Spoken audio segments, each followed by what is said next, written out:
Good evening, one and all. A warm welcome to InBody's webinar on body composition analysis and diagnostic screening. Me, dietitian Ankita Ghag, will take you throughout this webinar. If you have any doubts or any questions, we will be coming online again and answering immediately after the session is over. Let's understand what is diagnostic screening. Diagnostic screening means where we actually assess the patient looking forward for its signs and symptoms. It can be done by patient's appearance or by a blood test. Assessing the person just by looking at his physical signs and symptoms. For example, if you assess the person just by having the certain clinical symptoms, for example, if the person is having brittle nails, if he is having magenta tongue, if the person is having stomatitis, we actually come to know there are certain deficiencies in this person. If there is a edema, we know that can be because of existing disorders or because of malnourishment. So there are various things which we can find out just by assessing the person clinically.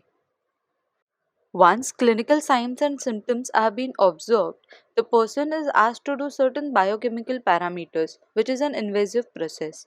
There are various biochemical parameters available to understand mortality, to understand various underlying diseases. So it just hardly takes some time to extract the blood, and you get the reports after 24 hours or maybe within 24 hours. We all know clinical signs and symptoms should be assessed by an expertise person. Normal individuals, it's a bit difficult to understand those signs and symptoms.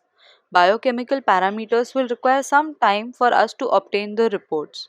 So, there is one more way to find out the existing disorders using body composition analysis. It's a non invasive technique. So, let's understand what is body composition analysis. Body composition is the up-and-coming thing in health, medicine, and fitness. But what is body composition? Body composition is a method of describing what the body is made of, including water, protein, minerals, and fat. It provides a much more accurate depiction of health and description of weight than BMI. According to the four-component model, a person's body breaks down into water, protein, minerals, and fat. The human body is made up of mostly water. Your fat, muscles, blood, and other bodily fluids all contain water. Protein is a reflection of the protein contained in your body's muscles, organs, and bones. Also, your body contains minerals, which are primarily contained in two places, in the bloodstream and inside the bone. Last but not least, fat is your stored energy. These four components are grouped into two categories, fat mass and fat-free mass. Fat-free mass is all the mass in your body that is not attributed to fat. Your fat-free mass contains a variety of different components, all your internal organs, skeletal muscle mass, and body water. Fat mass allows the body to store energy, protects internal organs, acts as an insulator, and regulates body temperature, among other things. Nobody can have 0% body fat, and maintaining too low or too high body fat percentages is generally regarded as inadvisable for long-term health. So why is all of this important? It's important because there's more to your body than just losing or gaining weight. There are various techniques to assess body composition analysis. For example, DEXA scan, that is dual energy X-ray absorptiometry. MRI scans, that is magnetic resonance imaging scanning. CT scan, that is computer tomography scan. BIA technique, that is bioelectrical impedance analysis technique. Water displacement plethysmography, skin fold calipers. Today we are going to talk more about bioelectrical impedance analysis. Why it is most easiest technique we will understand throughout this presentation. Let's understand what is BIA technology, that is bioelectrical impedance analysis technology, in details.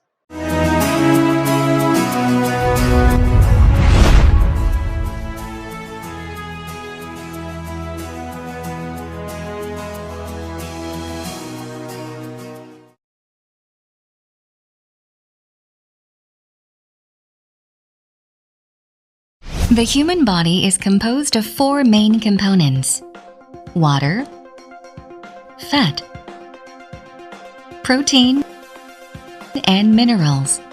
Having a moderate amount of each component is important for a healthy life, and the BIA is considered as one of the most practical methods to know.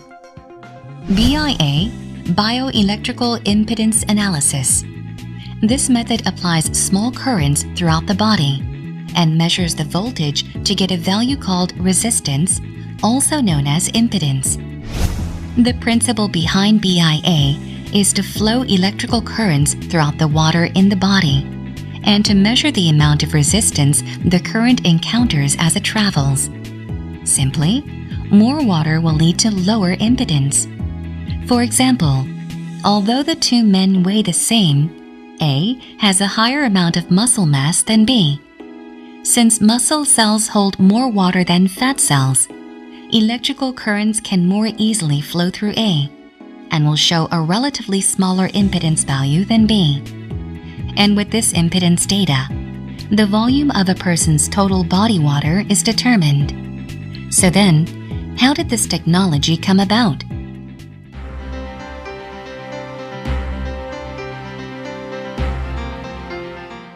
In 1969, an experiment was carried out to find the correlation between whole body impedance and volume of total body water.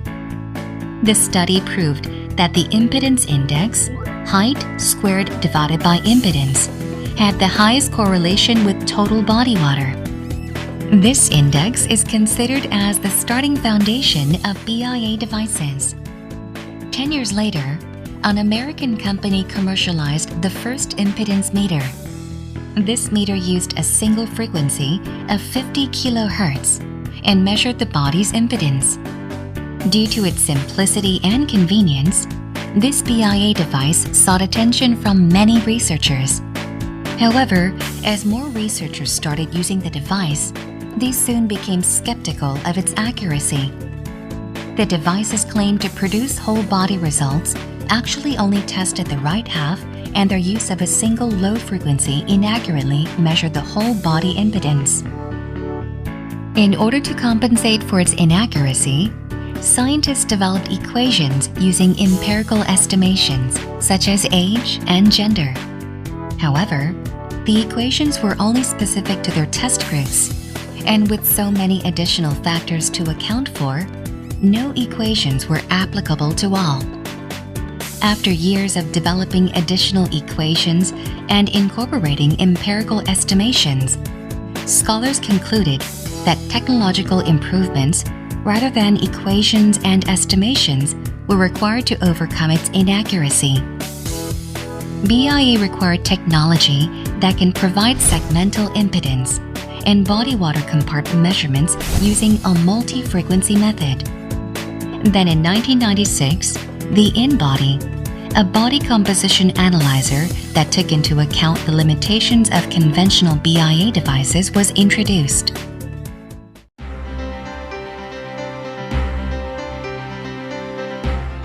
This technology included segmental measurement, use of multi-frequency analysis, and an 8-point electrode system. With these advancements and without the use of empirical estimations, the InBody achieved 98% correlation with DEXA and an impressive reproducibility of 99%.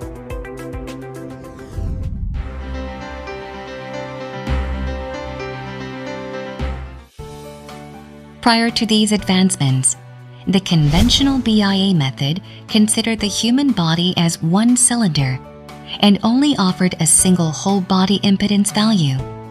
However, since impedance is derived from factors such as length and area, different sizes would yield drastically different impedance values. At a closer look, our body is not one, but 5 cylinders with different lengths and widths, and therefore, measurements should be segmentally analyzed. Furthermore, when it comes to the trunk, its short and wide cylindrical shape yields a very low impedance value. The trunk only accounts for around 5% of the whole body impedance, yet it is responsible for about 50% of the whole body mass, indicating that even a small change of 1 to 2 ohms in the trunk impedance value can significantly alter the whole body lean mass.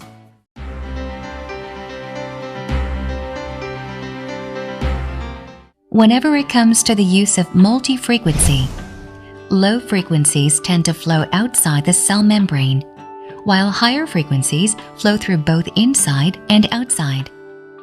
The use of a single low frequency is incapable of determining the water inside the cell. However, with the multi-frequency method, it is possible to accurately measure the total body water.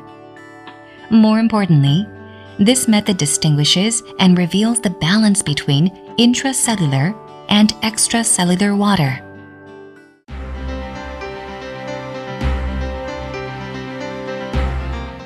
After incorporating segmental measurement and multi-frequencies, an 8-point tactile electrode system was also adapted to enhance and maintain the reproducibility of the results. More specifically, the use of separate thumb electrodes consistently fixed the starting position regardless of the way the electrodes were held.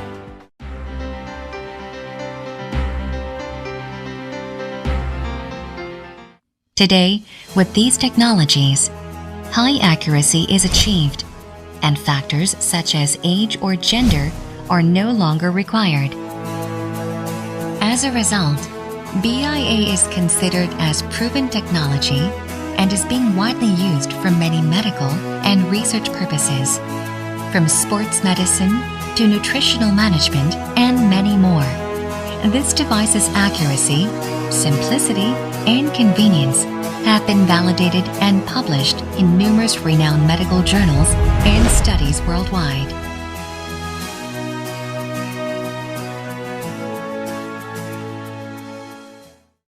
How will body composition analysis help in a diagnostic setup? Firstly, when a patient comes to the center, we do his body composition analysis test.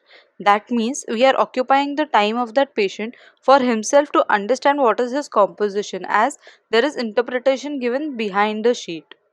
Then the person goes to a nursing staff or diagnostic person where he has been assessed for his biochemical parameters. The blood sample has been taken. Then he undergoes for a consultation with a medical professional wherein he understands what role his body composition analysis will play in managing his disorders and how this biochemical parameters will complement it. This happens in the center. What if the person is doing a home visit?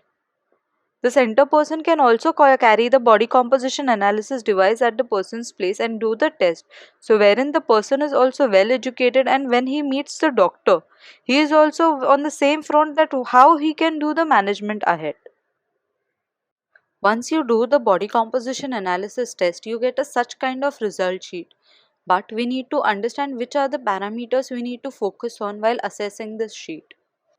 The parameters which should be focused are given on the right hand side, wherein we will be discussing each of them in details. Segmental lean analysis. It is very essential to understand how well the muscles are distributed inside your body. Therefore, segmental lean analysis will play a major role. Segmental lean analysis will make you understand whether your body is well segmented or not. That is, whether your right side and left side is segmented or not, be it your upper body or be it your lower body. If there is a difference of 6% in both the arms, up to 6% it's okay. But if it is more than that, that means your upper body is not balanced. That can be because of some kind of injury, or it is a early marker of scoliosis. Same goes with the lower leg. If there is difference between 3%, more than 3%, that means the lower body is imbalanced. That can be because of polio, which is seen in elderly population because it has been eradicated from India. But in certain patients, we have still seen it. Or as people who are having certain kind of issues with their gait balance, or maybe any form of injury. Also, if the upper and lower body, if there is a difference between two bars, that means the upper and lower body is not balanced. That means the person is either having knee pain if leg muscles are underdeveloped, or if arm muscles are underdeveloped, that means the person is more habitual for walking and everything and focus more on leg mass. So it's very essential to balance the body. Now, why there is a 6% and 3% specific? The only reason why is you can conduct any kind of activity with your one arm. For example, lifting the weights. Maybe lifting as simple as a laptop bag only on right hand side, not on left arm side. So that can show the difference. But for leg, you cannot walk on a one leg or you cannot run on one leg. So it's very essential to balance that parameter. It can also tell about sarcopenia. It will also tell us the risk of insulin resistance. Talking about insulin resistance, the studies state that hyperglycemia is highly correlated in individuals who are having lower lean mass without history of diabetes. Isn't it a sign for us to check the insulin levels, serum insulin levels or the HbA1c levels to check whether the person is a pre-diabetic or not? So this will help us by looking at their leg lean mass. Why this leg lean mass necessary in insulin resistance? Because lower leg lean mass is the biggest muscle present in your body. That is two-thirds of your skeletal muscle. If you have got low leg lean mass, there will be muscle weakness. If there is a muscle weakness, there will be lack of physical activity, leading to muscle loss, leading to insulin resistance, which will again lead for muscle weakness. So there will be cascade of these things and this vicious cycle will continue. Therefore, it's very essential to have good quality of lower lean mass. Since we spoke about segmental lean mass, it is also necessary to understand skeletal muscle index, which is nothing but your appendicular skeletal muscle mass, which is your right leg plus left leg, right arm plus left arm divided by your height in meter square. So that's how you come to know your skeletal muscle index. For males, the normal cutoff value is 7 kg per meter square, and for females, it's 5.7 kg per meter square. If it is below that, that means the individual is sarcopenic. So it's an early sign to prevent sarcopenia. We all know sarcopenia is being recognized as a disorder by WHO of lately. But sarcopenia is often accompanied by malnutrition. And malnutrition can be assessed using body cell mass, which is nothing but your protein and intracellular water, which is exact crude muscles which are present inside your body. The researcher states that body cell mass is more sensitive than BMI when it comes to assess the nutritional status of an individual. Therefore, we need to know when the person is gaining weight, what weight the person is gaining, whether the person is gaining water weight, weight, or the person is gaining fat. So it's very essential to differentiate between them. Talking about the water weight, it's very essential to monitor the fluid balance inside your body. There are two kinds of fluid. One is intracellular water and other is extracellular water. The ratio between them should be 3:2. When the ratio is changed, there are various reasons for it. One can be aging process. Second, there is a fluid retention which has been taken place. There is edema in specific limb or generalized edema. It can be assessed using extracellular water ratio. The normal range for this ratio is 0.360 to 0.390. This extracellular water ratio plays a key role in calculating dry weight. The ratio between intracellular water and extracellular water can be disturbed because of existing disorders or chronic disorders like CKD, ALD, CLD, CVD. It can be drug induced. For example, we know if we give a particular drug, the side effect of the drug is water retention. So that can be identified assessing segmental extracellular water ratio. Malnutrition. When the person is losing his muscles, the intracellular water will decrease and extracellular water will increase. Seeing that, we can understand the person is going into malnourishment. Injury or inflammation, that can be a localized inflammation or localized injury which can be assessed using segmental extracellular water ratio. Researchers studied that monitoring this extracellular water ratio is very essential as it can tell us about patient's hydration status, overhydration status, or the mortality rate as well. Understanding this extracellular water ratio is very essential because if there is a generalized edema, it can be because of kidney, heart, liver, or endocrine dysfunctioning. If there is localized edema, that means if it is at one sided, that means the person is having some kind of skeletal-muscular injury which is chronic, or there are chances of DVT or lymphedema present in that particular limb. If the difference between both the side is above 0.007, that means the person is having lack of nutritional status, the person is either paralytic or there is senile or idiopathic edema which is present. Therefore, it's very essential to interpret and know what is extracellular water ratio. With the help of extracellular water ratio and skeletal muscle mass, we can understand the quality of muscles, whether the muscle quality is improving or deteriorating. For example, if the muscles are decreasing but extracellular water is increasing, that means the muscle quality is deteriorating as the person is having fluid retention. If muscle mass is increasing and extracellular water is decreasing, that means the person is gaining muscles, which is a good sign. If muscle mass is decreasing and extracellular water is decreasing, that means the person is reducing the fluid overload. The quality of muscle is improving. He is coming out of fluid overload. But if muscle mass is increasing and extracellular water is increasing, that means the person is going into fluid overload.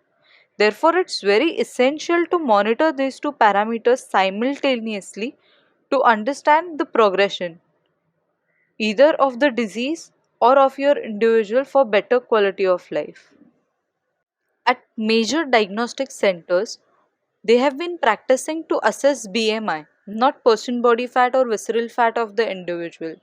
But is it a right sign? I would suggest no, because if we can see this figure in front of us, it is a mid-thigh CT scan of 72-year-old female with sarcopenia and without sarcopenia. Both had a BMI of 25 kg per meter square. As you can see, the person without sarcopenia is having good quality of muscle mass and with sarcopenia had good quality of fat mass. By appearance, both will appear same, but the content inside the body will be different. Talking about visceral fat area, these days people are more concerned about intramuscular fat, which is also known as lipotoxicity. The subcute fat, one which is beneath the skin, and a visceral fat, one which is there surrounding your organs, should be having particular range. For example, visceral fat should be below 100 centimeters square. But if there is excessive visceral fat present inside the body, it will get accumulated at the places where it shouldn't be, for resulting in organ dysfunctioning and impair in the regulation of hormones like insulin, in the regulation of blood sugar levels, cholesterol, and create certain heart problems. It is also an indicator for atherosclerosis. If visceral fat is above 100 centimeters square and person body fat is above the desired range, that is for males it is 10 to 20% and for females if it is above 18 to 28%, then this person is at high risk of having dyslipidemias, CVD, or at a high risk of developing metabolic disorders like diabetes, hypertension, various types of cancer, etc. After assessing the patient based on BMI, person body fat, and visceral fat, it is very essential to classify that patient in the particular category so proper medication, exercise, and diet regime can be prescribed to them. Looking out here, if the BMI is normal or under, but the person body fat is on a higher side, that means the person is either skinny fat based upon the visceral fat if it is below 100 centimeters square. But if the visceral fat is above 100 centimeters square, the person is visceral fat obese. This is one scenario. Other scenario is where the BMI is on a higher side and person body fat is also on a higher side. That means the person is either visceral fat obese or subacute fat obese depending upon their visceral fat level. But if the person is having higher BMI but person body fat is under control, then we need to consider their extracellular water ratio. In such individuals, if extracellular water is more than 0.390, that means this person is having excessive water retention. They are having edema anasarca. That means certain kind of action should be taken against such kind of patients and certain treatment should be prescribed. It can be as simple as fluid restrictions or giving them Lasix or diuretics in their day-to-day regime. But if their extracellular water is low, that means the person is obese because of higher muscle content, which is a good sign. Phase angle is most essential parameter as it indicates the cellular integrity, which means it tells about the nutritional status of the cell. If the phase angle is on a lower side, it indicates mortality, it indicates the lower nutritional status. If the phase angle is on a higher side, that means if it is above 4 degrees, that means the person's cellular health is good. So the normal range should be above 4%. If the person is aging or there is some existing medical condition, then 2 to 4% is good. But if the person is critically ill, then the phase angle is below 2%. So such patients, the nutritional status is very poor. Being said that phase angle is very crucial marker as it tells us about the nutritional status and about the mortality of the individual. How reliable is this phase angle? Studies throughout the globe states that the phase angle is a global marker of the health. Many interventional studies should be done over it. Also, it is a superior marker in terms of body composition analysis as it provides the nutritional status, not only in adults but also in the pediatric population. Therefore, doing such kind of body composition analysis test in pediatric population is quite safe. Since we understood about body composition analysis, we need to know which parameters will be correlated with what test and which are the disorders which are related to that test. So here we go. If person's visceral fat area and person body fat is high, it can be correlated with the dyslipidemia seen in cardiovascular diseases which is identified by lipid profile. If person's extracellular water ratio is high, that indicates fluid retention, it indicates inflammation inside the body. So it can be correlated with serum albumin and C-reactive protein, which is commonly related to CVDs, arthritis, liver disorders, CKD. Also, segmental ECW ratio, if there is DVT or CNS which is present in the renal patients or patients on dialysis, color Doppler can be advised to them. So it becomes like an early indicative marker. Skeletal muscle index, as we saw, if the skeletal muscle index is less, there are higher chances that person is sarcopenic, or there are also chances that person is having lower leg lean mass most of the times. So therefore it can be correlated with serum insulin, HbA1c, fasting blood sugar levels, postprandial blood sugar levels, which is commonly monitored in diabetic or PCOD or PCOS patients.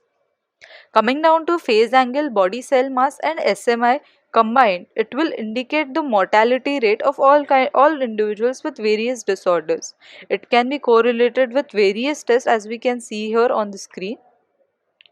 Body cell mass has been specifically seen for mortality rate as we discussed earlier. Now, bone mineral content. This is one thing which is highly correlated to bone mineral density. Therefore, it can be correlated with vitamin D, which indicates about osteopenia, osteoporosis, or osteomalacia. Since the machine has a capacity of storing 1 lakh data, so this data can be used for clinical trials.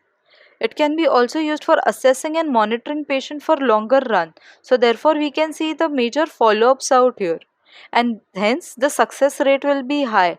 That means the patient will be more compliant towards you and your regime which you will be prescribing, or he will be coming more to you for doing the test to understand his composition also, or whatever efforts he has been taking throughout the time.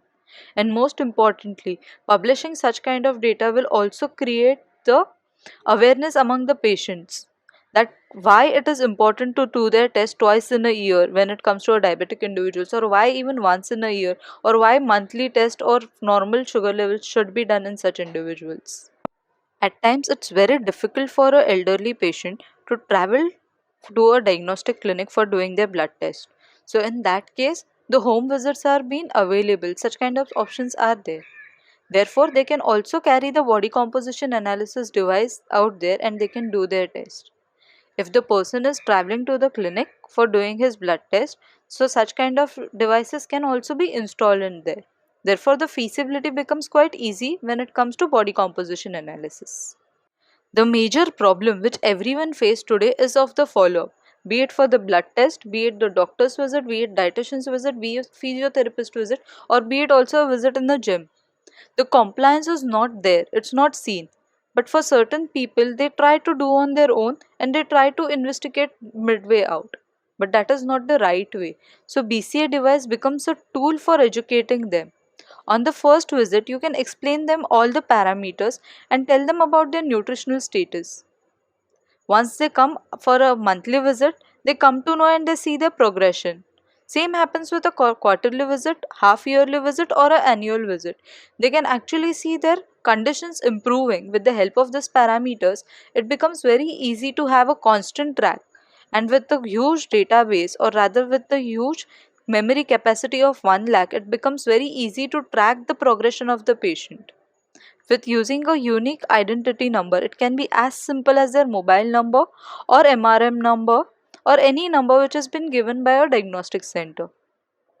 As we all tell the patient before doing a blood test, there are certain precautionary steps. For example, if they are fasting, we tell them that it is essential to have minimum 10 to 12 hours of fasting gap before doing the test. Same way, while doing a BCA, there are certain precautionary steps to be followed. For example, arms should be kept straight and it should be kept apart from torso.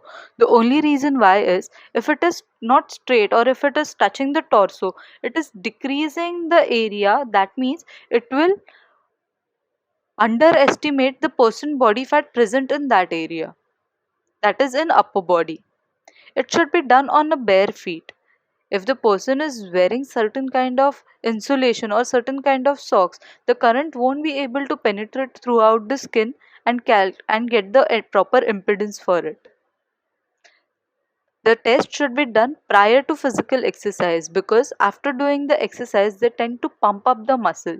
So it's very essential to do the test prior exercise.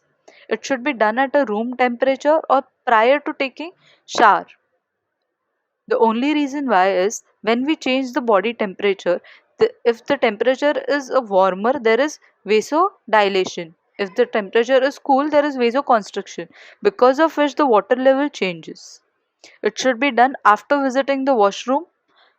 The only reason why is it will hamper the weight.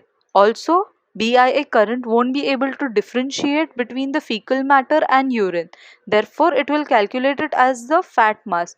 Therefore, the person body fat will be overestimated.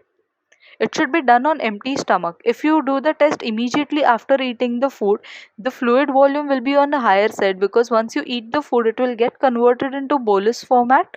Once it will travel down the GI tract, there will be lots of gastric acid secretions, gastric juices secretion, which will rise the fluid level inside the body, resulting in underestimation of person body fat. During menses, it is advised for the woman that not to do the test. The only reason why is there is lots of hormonal changes taking place in the woman. That's why the results are not appropriate.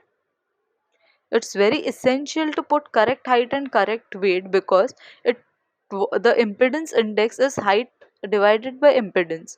Therefore, if you put improper height, the resistance created will be wrong. Same happens with the weight. It won't be calculating the proper total body water volume.